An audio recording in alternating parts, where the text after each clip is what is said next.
Budget, अरे इनकी मजदूरी दे दो, यही बहुत बड़ी बात है मैडम। बजट क्या होता है जनता को यही नहीं पता। बजट मतलब होता है जो मेहरानू लोग बचा लेती है ना घर में पैसा, हम तो उसे ही बजट समझते हैं। दुगनी 370 हटाया, मुझे क्या फायदा है 370? राम मंदिर बनाया, अच्छी बात है, राम मंदिर बनाया, लेकिन आप कितना मंदिर तोड़ भी रहे हो, फिर उसका क्या? मैंने खुद मोदी सरकार को वोट दिया है, मैं अपने वोट का हिसाब मांगता हूँ कि क्या मैंने जो वोट दिया है क्या मेरा कामयाब है। सरकार के खिलाफ नहीं, सरकार की नीति के खिलाफ। सरकार की नीति जो है कि बैंकों में भर्ती बंद कर दी गई है, उसको खुलवाया जाए। हमें चाहते चौकीदार नहीं है, वो तो चोर है एक, जो मंत्री जी हैं, जो कि वो ये देखता नहीं कि गरीबों के साथ क्या हो रहा है। अपने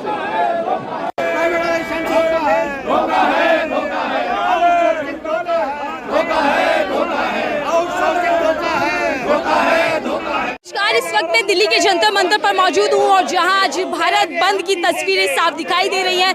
बड़ी संख्या में जो देश की जनता है, कर्मचारी है, करीब 25 करोड़ कर्मचारी इस वक्त देश के अंदर सड़कों पर उतरे हैं केंद्र सरकार की नीतियों के खिलाफ। केंद्र सरकार के लाए 4 श्रमिक जो कानून है उसका विरोध आज दिल्ली में जनता कर रही है। सवाल ये है कि जब दावे और वादे केंद्र सरकार के बेमिसाल वाले दिखाई दिए तो क्या काम भी धरातल पर हो पाया?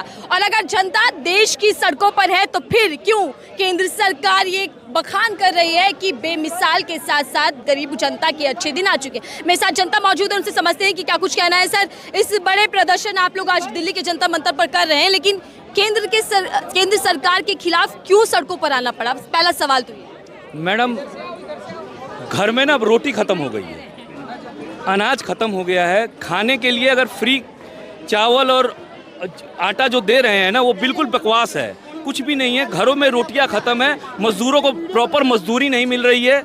मतलब हमारी बहनें, आप मजदूरी की बात करती हैं, ये बहनें आई हैं 5-5 हज़ार 7-7 हज़ार रुपये में फैक्ट्रियों में काम कर रही हैं। ये व्यवस्था है। उसके बाद आप कह रहे हो कि जो हम दे रहे हैं वो भी नहीं देंगे। अरे भैया, तो हमारा खून चूस लो, मार दो हमको, कोई जहर वहर है तो दे दीजिए। या जो हिटलर बनाया था ना, बहुत बड़ा, हम पढ़े हैं किताब में कि गैस चैम्बर बनाता, उसमें ठूस देता था, वैसे कोई गैस चैम्बर बनाए गवर्नमेंट और हमको मार दे, सिंपल। आपको ऐसा क्यों लगता है कि हर गरीब की कमर तोड़ी जा रही है केंद्र सरकार के राज में? मैडम एक बात बताइए, मेरी बिटिया 20 साल की है, कोई घर की बात नहीं करता, मैं घर की बात करता हूँ। 1 लाख रुपए तोला सोना है, 5 तोला तो दीजिएगा गरीब आदमी, इससे नीचे क्या देगा? आज 5 लाख रुपए में आदमी अपना जमीन ईमान सब बेचने को मजबूर है।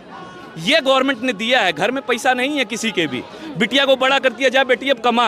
क्यों? क्योंकि बाप के पास पैसा नहीं है, नजरें मिलाने के लिए नहीं है कि अपनी बिटिया से नजर मिला दे कि शादी कैसे करेगा। ये हालात हैं देश के। अब बताइए मैं बोलूं कि नहीं बोलूं? लेकिन फिर जो 11 साल की उपलब्धियां केंद्र सरकार गिनवा रही है, पीएम मोदी बड़े बड़े भाषण देते हैं, तो वो खोखले हैं, झूठे हैं? बिल्कुल खोखले हैं, मेरे हिसाब से इतने खोखले हैं। खैर देखिए, जनता क्या है, टैक्स की सिस्टम का, टैक्स का इतना मोटा किताब है, इतना मोटा किताब है।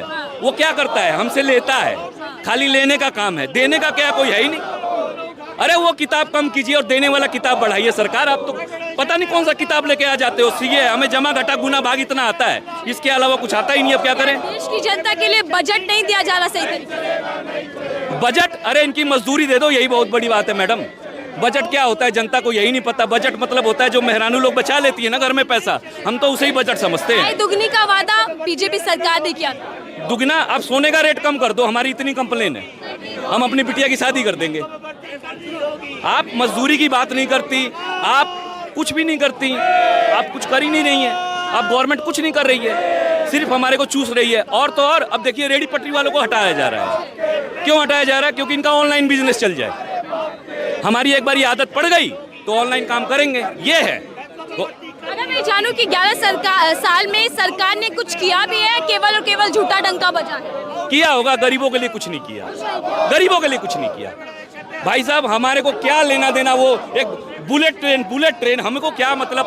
अरे जनरल बोगी सही करो, जनरल बोगी सही करो पहले। को सब पता ही है गवर्नमेंट क्या कर रही है, बट मेरा पॉइंट ये है कि आप एक तरफ कह रहे हो कि हम पैसे बचा रहे हैं, ठीक है, और आप रिक्रूटमेंट नहीं कर रहे ये बोल के कि पैसे बचा रहे हैं। महाराष्ट्र में अपने लाड़की बहन योजना चालू की, हाँ ठीक, इलेक्शन से पहले। अब इलेक्शन से पहले क्यों लाए वो सबको पता है। और उसका अगर बजट देखें तो वो है 50,000 करोड़ साल का, और उसके जो बेनिफिशियरी है वो 2 करोड़ है अप्रॉक्स। अगर उसको डिवाइड करें, अगर देखो आप उनको फ्री में पैसा दे रहे हो, उसका कोई आउटपुट तो नहीं आने वाला ना, लेकिन वही पैसा आप किसी को रोजगार देते हैं। अगर आप 25,000 एक किसी को आपने एम्प्लॉयमेंट दिया होता 25,000 रुपये भी, तो भी महाराष्ट्र में सिर्फ एक स्टेट में भी उतने ही बजट में लगभग 16 लाख बच्चों को रोजगार मिल सकता था। और वो जो आप उनको पे कर रहे हो तो वो तो फ्री नहीं है, उसके बदले वो आपको आउटपुट भी देंगे, तो कंट्री को भी कंट्रीब्यूट हो रहा है। तो ये गवर्नमेंट की कुछ नीति समझ नहीं आ रही। अब हम लोग क्या सरकार का जो फोकस है वो मूलभूत मुद्दों पर नहीं बल्कि सिर्फ चुनाव जीतने पर है? मैम अगर पिछले 11 साल के काम देखे तो आप क्या बोलोगे 370 हटाया, मुझे क्या फायदा है 370? राम मंदिर बनाया, अच्छी बात है, राम मंदिर बनाया, लेकिन आप कितना मंदिर तोड़ भी रहे हो, फिर उसका क्या? अभी सारे स्टेट्स में देख लो, ये लैंग्वेज बोलो या वो लैंग्वेज बोलो, तो हिंदू का है, हिंदू का है। आप हिंदू हिंदू हिंदू कर रहे हो, हिंदू का है। मैं महाराष्ट्र में रहता हूँ, मेरे को मराठी आती है, मेरे को काफ़ी टाइम, लेकिन बहुत से लोग हैं उनको मराठी नहीं आती, उनको वहाँ पे पीटा जा रहा है। तो फिर हिंदू कहाँ है? ये तो बेवकूफ़ बना रहे हैं ना। और बैंक में भी देखो स्टाफ ही नहीं है। अब स्टाफ नहीं है, ठीक है, मतलब कोई भी अगर आपको चीज़ चलानी है तो उसके लिए लोग तो चाहिए ना। बैंक में 3 लोगों का एक आदमी से करा रहे हैं, तो अल्टीमेट सफर कौन करेगा? पब्लिक सफर करेगी, जेब पर असर पड़ रहा है। पब्लिक सफर करेगी ना। सर्विस ही नहीं मिल रही, तो जब सर्विस ही नहीं मिल रही तो फिर सर्विस सेक्टर का मतलब क्या है? जी सर, इस हल्ला बोल का असर कुछ पड़ पाएगा, कुछ बत्ती गोल होगी सरकार? मैडम ये तो नहीं पता, लेकिन हाँ बिल्कुल अफेक्ट पड़ेगा। अगर ट्रेड यूनियन अगर स्ट्राइक करती है तो बिल्कुल फ़र्क पड़ता है, और अगर फ़र्क नहीं पड़ता तो उसे रोकने की क्यों इतनी वो करी जाती है, कोशिश बिल्कुल करी जाती है। और इसका मैम एक्चुअल में ये हमारा अपना राइट है, सही बताऊँ तो, क्योंकि जिस तरीके से पब्लिक सेक्टर पे हमले हो रहे हैं, देखो मैं एक्चुअली बताऊँ, मैंने खुद मोदी सरकार को वोट दिया है, मैं अपने वोट का हिसाब मांगता हूँ कि क्या मैंने जो वोट दिया है क्या मेरा कामयाब है। मैंने अपना फ्यूचर वो देखा था, सिक्योर हुआ कि नहीं हुआ? लेकिन मुझे ये नहीं पता है कि मेरा फ्यूचर सिक्योर है या नहीं है, कुछ पता नहीं है।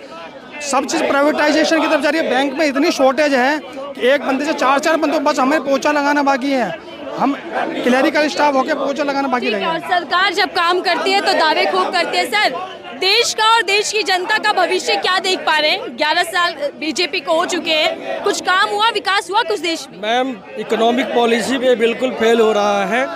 इकोनॉमिक पॉलिसी एक भी नहीं चल रहा है। अभी जो हम लोग इकट्ठा हुए हैं, ये लेबर लॉ में जो रिफॉर्म करने की कोशिश की जा रही है उसके अगेंस्ट में हम लोग खड़ा हो रहे हैं।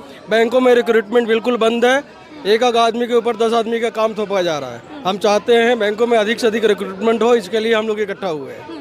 लेकिन सर, जब सरकार कोई कानून लेकर आती है तो बहुत सोच विचार के साथ लेकर आती है, भलाई के लिए लेकर आती है, तो विश्वास रखिए केंद्र पर। नहीं, अभी तक विश्वास ही तो रख रहे थे, लेकिन सारा उनका पॉलिसी फेल हो रहा है। हम अपनी भविष्य की चिंता करेंगे ना, हम अपने भविष्य के हिसाब से देख रहे हैं कि यहाँ पे इकोनॉमिक पॉलिसी बिल्कुल धाराशाही है। अभी हंगर स्ट्राइक में इंडिया जो है सबसे नीचे पायदान पे आया है, तो सारे फ्रंट पे जब फेल हो रहा है तो हम इनकी पॉलिसी पे क्यों विश्वास करें? हम तो अपने भविष्य के लिए यहाँ पे इकट्ठा हुए अपनी लड़ाई लड़ रहे हैं। तो मोदी सरकार में भविष्य सिक्योर नहीं है? मैडम, कल हो करके जो लेबर रिफॉर्म लाया जा रहा है, अगर वो पास हो जाता है तो हम ट्रेड यूनियन का वजूद बिल्कुल ख़त्म हो जाएगा। हम जो आज यहाँ पे हंगामा कर रहे हैं, धरना प्रदर्शन कर रहे हैं, वो बिल्कुल ख़त्म हो जाएगा। तो क्या आपको सरकार की मंशा पर भी डाउट है? मंशा पे डाउट है। अगर मंशा सही रहता तो रिक्रूटमेंट पॉलिसी लागू कर दी। रिक्रूटमेंट पॉलिसी बिल्कुल बंद कर रखी है गवर्नमेंट ने। आप देखिए बैंक में रिक्रूटमेंट बिल्कुल जो जहाँ पे 10% भी नहीं हो रहा है। सर, आप क्या कहेंगे? कुछ बीजेपी सरकार और आप लोगों का सड़कों पर प्रदर्शन, अच्छे दिनों का दावा किया जा रहा है। अच्छे दिनों का दावा तो किया जा रहा है, लेकिन हकीकत में क्या है? हकीकत मोदी यही ना, हमारे बैंकों में काफ़ी वैकेंसी जो खाली हैं, जिन्हें भरा नहीं जा रहा है। एक आदमी 4 काम कर रहा है। और जो बैंक के पॉलिसी हम लोग हमेशा डिमांड करते हैं कि बैंकों में भर्ती करी जाए। पिछले 4-5 साल से हम लोग डिमांड कर रहे हैं, लेकिन बैंक में अब भी जगह खाली है। हम इसलिए आए कि बैंक में जितना, आप ये कह रहे हैं कि जगह खाली है, नौकरियां नहीं दी जा रही, लेकिन नौकरी के बिहार पर ही तो केंद्र में सरकार जीत कर आई बीजेपी। ये दावा किया था कि कई करोड़ नौकरियां देंगे। वो बात सही है मैडम, लेकिन आप देखेंगे तो जितना भी बोर्ड था, जितने भी सर्विस क्लास के बोर्ड है वो कम पड़े हैं। जो सर्विस क्लास के बोर्ड नहीं, उन लोगों ने वोट दिया है। वोट हम भी दे रहे हैं, इस बात नहीं वोट हम बीजेपी की सरकार के खिलाफ नहीं है, सरकार की नीति के खिलाफ है। सरकार की नीति जो है कि बैंकों में भर्ती बंद कर दी गई है, उसको खुलवाया जाए। हमें चाहते हैं बैंक की भर्ती, बैंकों में बहुत प्रेशर है, काम बढ़ा दिया गया है और भर्ती बंद कर दी गई है। भर्ती करवाई जाए कम से कम, जिससे लोगों को काम हो। लोग देखोगे आपने रोजाना बैंक को नजर आ रही है कि एक आदमी ने सुसाइड कर लिया, दूसरा आदमी ने सुसाइड कर लिया। क्यों कर रहे हैं? ये तो आपको तो पता होगा। केवल इसी कारण कर रहे हैं कि बैंक में प्रेशर ज़्यादा है, वर्कलोड बहुत हो गया है। एक आदमी 4 काम कर रहा है, कैसे कर सकता है जब तक भर्ती नहीं होगी। आप बताइए, फिर बीजेपी सरकार जो राष्ट्रीय और अंतर्राष्ट्रीय नीति की और रणनीति की बात करती है, वो 11 साल में टिक नहीं पाई क्या कहीं भी? नहीं, विदेशी नीति की हम बात नहीं कर रहे हैं, विदेशी नीति बात नहीं हो रही की बात है। आपसे नहीं, हम विदेशी नीति सरकार की बहुत अच्छी, इसमें कोई प्रॉब्लम नहीं है। ये जो देश की नीति की बात कर रहे हैं, हम सरकार की भर्ती जो है विदेशी नीति में आती है, वो देश की नीति में आती है। कैसे कि विदेशों में डंका और देश का हाल बेहाल। यस, ये चीज पता करना, ये चीज आपको उठाना है कि देशों में क्यों। चौकीदार का दावा जो हम चौकीदार के दावे की बुराई नहीं कर रहे हैं, हम चौकीदार की बात मैं समझना चाह रही हूँ, चौकीदार ये कहते हैं कि मैं चौकीदार हूँ देश का, फिर देश की जनता बेहाल क्यों है? देखिए मैम, चौकीदार में कुछ कमी है क्या? नहीं, जैसे अभी हाँ? चौकीदार नहीं है, वो तो चोर है एक, जो मंत्री जी हैं।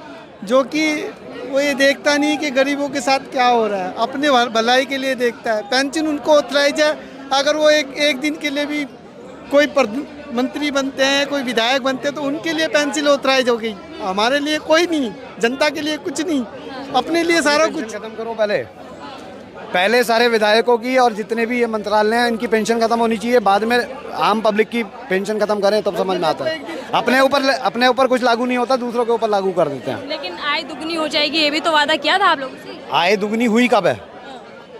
आपके पास भी होंगे सारे रेफरेंस, आप निकाल के देखो किसकी आय दुगनी हो गई। खुद की आय दुगनी हुई है, उसके अलावा किसी की आय दुगनी हुई? जिंदगी बेहतर हुई है बीजेपी सरकार में या फिर बेहाल होता जा रहा है? वो तो किसी की भी सरकार होती, जो हमारा हाल है वही होना था। यही सरकारें हैं हमेशा, तो अलग दावे और वादे कर आई थी। सब सरकारों का यही हाल है, हमेशा से हड़तालें होती रही हैं और ये हड़ताल हमने इसलिए यहाँ पे की हुई है। हड़ताल से फर्क पड़ेगा कुछ?